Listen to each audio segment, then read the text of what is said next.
Welcome back to Sportsnite. I'm Sivert Glarum alongside Bryan, and we're here to bring you the top 10 performances of MLB opening weekend. Before we get into it, Austin, which teams have either impressed you or disappointed you so far this season? Yeah, so I kind of have two that do both, which is kind of unique, but super quickly, the Tigers and the Toronto Blue Jays, that almost took me the second there, had a 4-game opening series in Toronto this weekend, and I watched every game because I'm a diehard Tigers fan. One thing that was very impressive about both teams, pitching. Tigers have always been known to be a team that could have made it in 08, could have made it in 04 if we had a better bullpen or if we had better starting pitching. So watching these games, they were able to have the Toronto be one of the most struck out teams of the season already. Their strikeout rate, and especially on third swinging strikeouts, so where you actually swing your bat instead of just letting the ball get to the back, those third swing strikeouts are the highest number for any team already. Toronto did not know how to play against some of our newer, younger, and talented arms on the Tigers. Now, flipping that again, the Tigers had the same issue where Toronto sucks this year, but their pitching staff is yet again young and impressive. They were able to hold the Tigers to 33 consecutive normal innings without a hit. And then the only way the Tigers scored was twice in the 10th inning of the first game. Besides that, 33 innings of a hitless Tigers game. That's insane, but yet we still had a lower third swinging strikeout percentage than the Toronto did. So both teams, very, very impressed with their pitching at the beginning of the season. Both teams, very disappointed in their hitting. But flipping the script, what about you? Who do you believe is the most improved team or most impressive team this season so far? Yeah, I mean, the team that has impressed me so far the most is definitely the Seattle Mariners. They have a 6-1 record so far, and they've surprised many with their early success. Yes. The Mariners' offense has been rolling, and as in their 7 games played, they've scored 54 runs and hit 16 bombs. Jay Bruce, who came over to the Mariners in that Robinson Cano deal with the Mets over the offseason, he's been proven to be a valuable addition, homering in 3 straight games. Shortstop Tim Beckham, who signed as a free agent with the M's, has been red hot as well, batting an incredible .423 so far this year, earning him AL Player of the Week honors. So, yeah, I definitely think the Mariners are going to be a team to watch in the AL West this year. Maybe they'll actually be able to secure a playoff berth. That'd be sweet. Hey, the Mariners went 2-0 to start the season in Tokyo, where Ichiro wasn't even able to get his last career hit on base. A little upset about that. But moving forward, it's now time for us to get through these top 10 plays of opening season. We have to start off with Machado's catch. So now let's get into it. Coming within at number 10, you have Joe Palankley hits a pop fly, but the third baseman, Manny Machado, lays out to make an amazing grab, putting his body on the line. Machado did just sign a 10-year, $30 million deal with the Padres over the offseason and will most likely be the Padres' rebuilding process. He will be the centerpiece for that. Yeah, the Padres definitely have been a losing team for a while, but this move with Machado, they want to win in the next 10 years. Absolutely. So I definitely see a better future for the Padres. Next up on our top 10 list, Jock Peterson hammers a hanging curveball from Zach Greinke over the center field wall to give the Dodgers an early 3-0 lead on opening day. This was only one of 8 Dodgers home runs in the game, setting a franchise record. Peterson wasn't done as he finished the season opener with 2 home runs and 4 runs batted in. Can we talk about how amazing the Dodgers looked in that season opener? I didn't realize it was a new season record. Yeah. 8? Is that, yeah, it was a bombs. franchise record, yeah. The National League record is 9, so they were almost there. Whew. But Dodgers are really hot right now. Peterson's hot. Bellinger's hot. Hernandez is hot. That's a team to watch in the NL West. Absolutely. Coming at number 8, Castro's hitting a sharp grounder up the middle, but the second baseman, Garrett Hampton, he was able to lay out and make an incredible diving stop and throws him out at first. Hampton will be seen more regularly playing with the Rockies, starting at second base. Daniel Murphy sidelined with his finger injury. So with Murphy's injury, that's where we really get to see this step up to be a power. I don't really have much to say on it. I think it's a solid move. You see a lot of injuries right now in MLB at the opening season. I think it's insane. Like usually spring training, they don't go hard enough to be injured, but this year there's injuries up and down almost every roster. Yeah, I mean, losing Daniel Murphy is a big blow for the Rockies right now if they want to be a competitive team in the NL West, because again, you have the Padres who are on the come up right now. You have the Dodgers. The Diamondbacks aren't going to be as competitive this year because they lost Paul Goldschmidt as well as A.J. Pollock, but I think losing Murphy is a big blow for the Rockies. Yeah. Well, next at number 7, Domingo Santana hammers a line drive to right field, but the speedy Mookie Betts makes a spectacular snow cone catch to rob Santana of extra bases.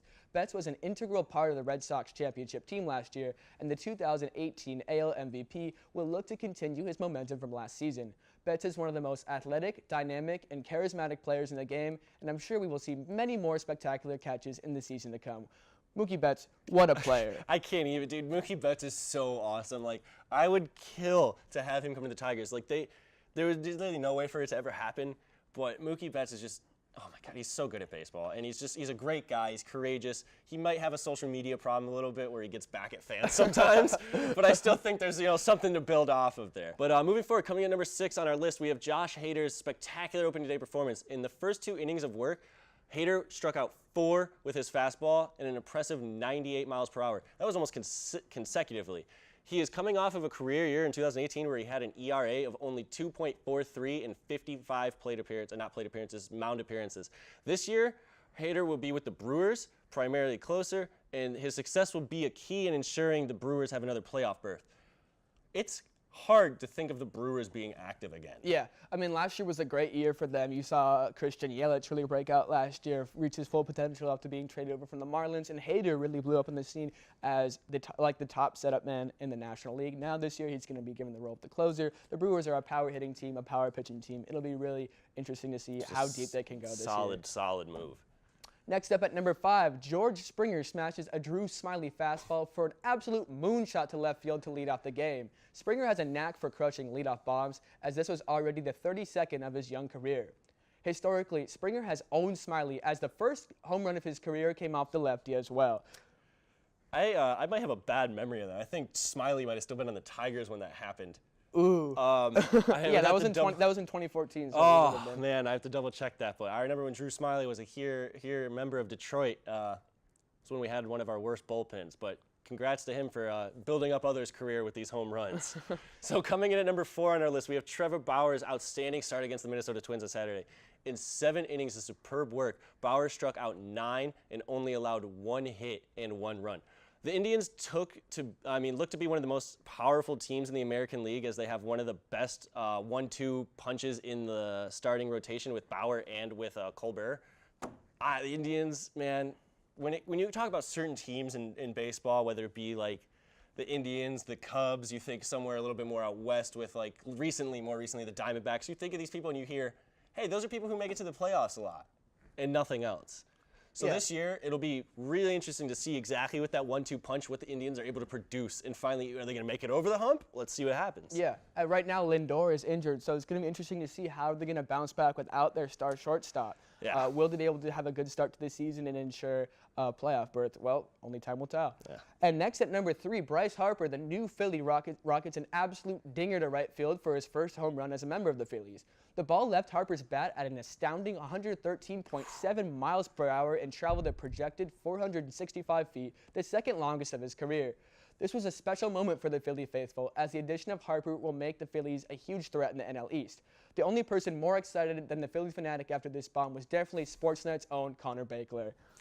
Yeah, so, I mean, what can you say about it? Harper is, I don't want to give him that generational player title. Trout deserves that more. Trout, I think definitely. You can't argue it, but Harper is that close second. He is that Wade to LeBron, came in similar times, great, but it's always going to be in kind of that shadow aspect. But another thing about it, Harper has so much potential in Philly to either be their number 1 fan or to be the number 1 hated player on that team. I think that people in Philly are such an aggressive fan base, shouts out Connor, that people don't realize when you do something wrong in front of Philly fans, oh boy, you're hated. Harper does not know how to turn himself off. Yeah, he's a very emotional player. We saw that at his time in D.C. He gets injured because he doesn't know when it's okay to not swing as hard as you hand, when it's okay to not throw as. These things matter. The moment he takes a long-term injury, I think Philly turns on him. But moving on, coming to number 2, we have one of my favorite people on the planet, J.D. Martinez. Lines a single up the middle, but Lorenzo throws a laser to catch him. The catcher, was it Nick Hardley was the catcher? Nick Hardley was the catcher. He caught it. First of all, I don't know how you catch a ball coming out of the outfield at 96 miles per hour. That came in from 270 feet away. The Athletics look like one of the best defensive teams, and the third baseman, Matt Chapman, won the overall defensive player of 2018. Watch this clip. I know you just saw it. Go back and watch it again. This man rockets. There's no other word to define it. If you know anything about baseball, you played baseball, if you're that far out, you're hitting your cutoff guy. I understand that's a desperado move, but you don't expect to make that throw, and what does he do? Lasers it in there. Unbelievable. Another important part of that play was on Hundley's end at catcher. He didn't go out and grab the ball. He didn't. He waited for it to come into him so he could turn that one motion into the tag. Otherwise, he wouldn't have had enough time to tag out the runner. Play.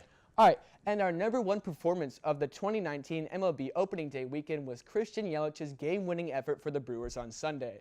Yelich began his outstanding day by hammering a home run to right field, giving the Brewers a 1-0 lead in the bottom of the first. However, this lead wouldn't hold as the Brewers were trailing 4-3 heading into the bottom of the ninth. With runners on the corners, Yelich drives a liner into the left field gap, scoring Lorenzo Cain all the way from first base to ensure the walk-off win for the Brew Crew. The 2018 NL MVP has been on a tear so far this season, batting .412 with 4 home runs and 8 runs batted in. Yelich is one of the premier players in the game, and I'm excited to see what he does this season. I mean, dude, he's insane right now. You look at the progression, whether it be from last year or you look to the future, Yelich has so much room for potential growth. He's one of the few players that I feel like you can say the potential drop-off almost isn't there right now. Yeah, and last year, his second half was one of the strongest halves we saw in the entire league. He had 29 home runs just in the second half last year. He's been on a tear ever since then. Yelich is a player to watch. Well, thank you for tuning into Sportsnet. We really appreciate it. Please like, comment, and subscribe, and we'll see you next time. Go Blue.